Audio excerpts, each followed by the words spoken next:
In the name of Allah, the All-Beneficent, the All-Merciful. Footsteps to Heaven. خطوات نحو الجنة. The Arbaeen pilgrimage is the world's largest annual public gathering at 24 million pilgrims in 2024. The Hajj pilgrimage in Saudi Arabia was 2 million pilgrims this year in 2024. Arba'een means 40 in Arabic. It marks 40 days after the 10th of Muharram, known as Ashura, when Imam Hussain, peace be upon him, was martyred alongside 71 other soldiers against an army of more than 30,000 soldiers sent by the Umayyad caliph Yazid ibn Mu'awiya. It is a pilgrimage to the shrine of Husayn ibn Ali, peace be upon him, who is the grandson of Prophet Muhammad, peace be upon him. Both Sunni and Shia Muslims believe that Imam Hussain, peace be upon him, and his brother Imam Hassan, peace be upon him, are the leaders of the youth of paradise. The Arbaeen walk sees millions of pilgrims going to Karbala, Iraq, annually. The main Arbaeen walk goes from Najaf to Karbala, which is 80 kilometers or 50 miles. The 2024 Arbaeen walk has a theme of the Way of Al-Aqsa that highlights the connection between the Palestinian struggle and the legacy of Imam Hussain, peace be upon him. The walk is a way to show support for the Palestinian people and raise awareness of the Israeli regime's actions against them. Everywhere you looked, you will see Palestinian flags. This is totally the opposite of other Arab countries which are sellouts to Islam and ban the public support of Palestine. If you support the freedom of Palestine, you should be aware that it will be Imam Mahdi, peace be upon him, who will liberate Palestine, inshallah. After walking throughout the night, I arrived at pole 1041 and I met my friend who was from Birmingham.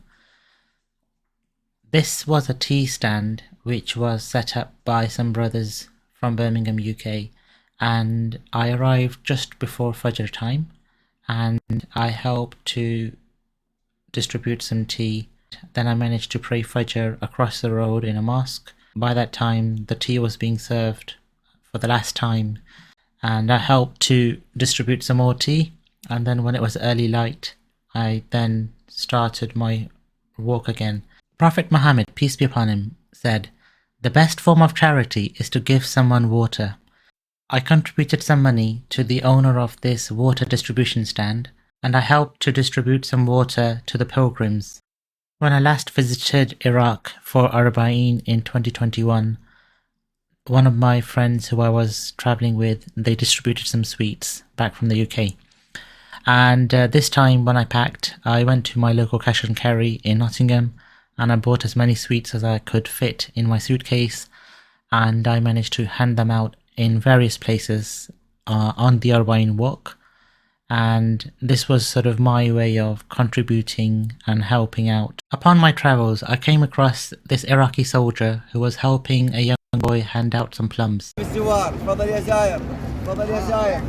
Popular mobilization forces personnel also serve refreshments, as they feel that apart from defending the country from ISIS and other foreign actors, they have an opportunity to serve the pilgrims of Imam Hussain, peace be upon him. I know how generous and hospitable the Iraqis are. Despite being poor, they save up all year around to give to pilgrims for the Arbaeen walk. There are shelters called Mawaqib, which provide many facilities to pilgrims, including food and accommodation, which are set up and dotted all the way from Najaf to Karbala by locals and people from other countries who serve pilgrims. There was a variety of food and drink to help pilgrims in having energy to complete the Arbaeen walk. The most common item to be distributed was water. In addition, there was lots of other items to have. There was Pakistani tea, also known as chai latte, fresh orange juice, pizza, custard, fresh melon juice, chicken shawarma, kebabs, roast chicken, Iraqi tea, Iraqi coffee, fresh lemonade, watermelons, bananas, freshly fried crisps, falafel sandwiches, yogurt drink, ice cream, and many more things. I walked the whole route through night and day, and the journey took me roughly 4 days to complete. The most challenging times to walk were when the sun was at its zenith at 50 degrees. I packed sunglasses and a cap to keep the sun away from me as much as I could. I had a heavy backpack which contained my night clothes, toiletries and other essential items, while my suitcase was left at a friend's house in Najaf. The journey was quite difficult due to the heat, exhaustion, and I would take regular breaks as my feet would feel too tired to carry on.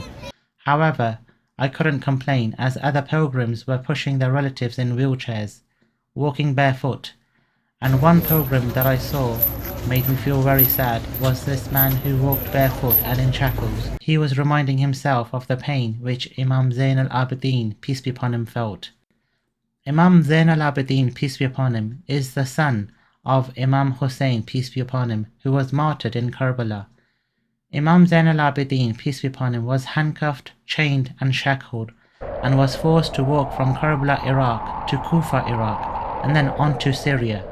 Whenever he slowed down or fainted, his captors would flog him, and on these occasions his sister, Bibi Zainab, would intervene to stop him from being flogged to death.